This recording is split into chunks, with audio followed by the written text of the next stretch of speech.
Each year, the Mississippi Farm Bureau Women's Program selects a Teacher of the Year, someone who successfully incorporates agriculture into the class curriculum to help kids learn more about farming and where their food comes from. The winning teacher is then offered an all-expense-paid trip to the National Ag in the Classroom meeting held each summer. The 2015 winner is Tiffany Lyles from Pleasant Hill Elementary School in Olive Branch. Tiffany Lyles is a veteran elementary school teacher, having been in the classroom for 15 years. She's taught lots of different ages, but her favorite is first grade. These kids are open to any kind of new experiences. They love to learn. They're like little sponges. They're just ready and eager every day to come in and get to work. Many young students are limited in their life experiences with nature, but they are blessed with the gift of curiosity. So putting ag in the curriculum is perfect for teaching life lessons. I mean, basically we've done everything from measuring for our garden and our planting. We've graphed the different plant growths that we've had. We've raised our chickens. We've calculated the incubation periods. I mean, we've done all of these things, and all of these things align to our benchmark standards. Tiffany started using chickens about 3 years ago as an experiment, but she quickly saw how well it was working.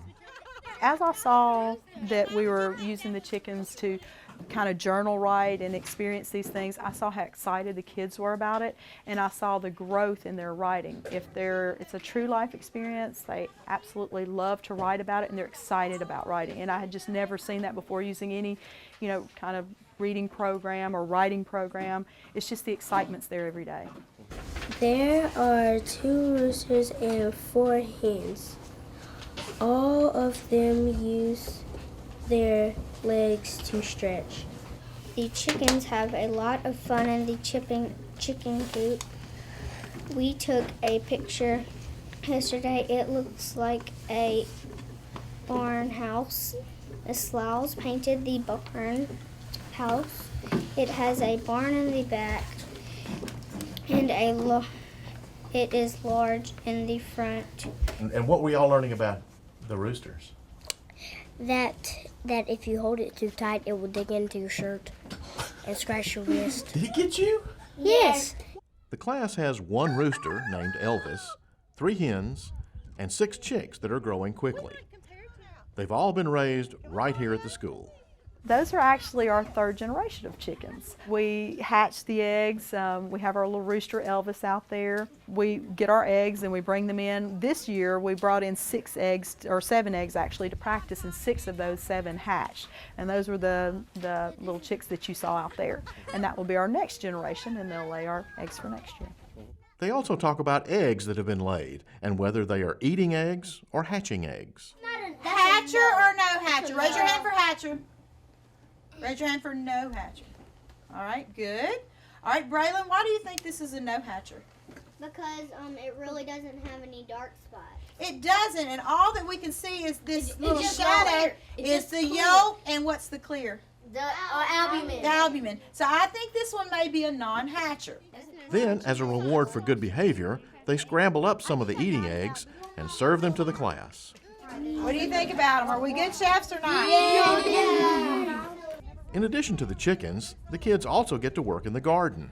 We actually have another community supporter, Bonnie Plants, donated some plants to us, and what we do is we'll take those out there and we use those for mostly our math learning experiences, and we do use those for journal writing experiences as well, and use those for graphing and different sorts of things. But I kind of figured out too that if we grew it, they would eat it. We've grown everything from broccoli, we've had salad day where we've had lettuce that we harvested from outside, and the kids just absolutely enjoyed it. And they're willing to try new things. Working in the garden allows the kids to actually feel the soil in their hands and get dirty without getting into trouble. Like when we were out there and we were doing the composting with the worms, the first thing most of the time that my girls do when we first start doing that is they look at their hands and they say, oh my goodness, my hands are dirty. But now at this point in the year where it's really late in the year, the kids are looking down and saying, yeah, my hands are dirty. I learned something today. He gets the soil and he brings it into his body, and whenever he brings it into his body, it goes straight through, and everything that he doesn't need is passed out the other end as waste. And that waste that we have is called worm Well, yes. Yes, it is called worm castings. It is poop. Incorporating agriculture in the classroom has allowed many cross-curricular learning experiences from language arts to math to science. But the greatest learning outcome is the sense of responsibility that these kids take for their own learning experiences and the connection they make with the world around them through problem solving and teamwork. One of my kids actually, in their journal writing experiences, I was reading through there and I got kind of tickled. They said actually on there, they said, you know you're learning if your hands are dirty.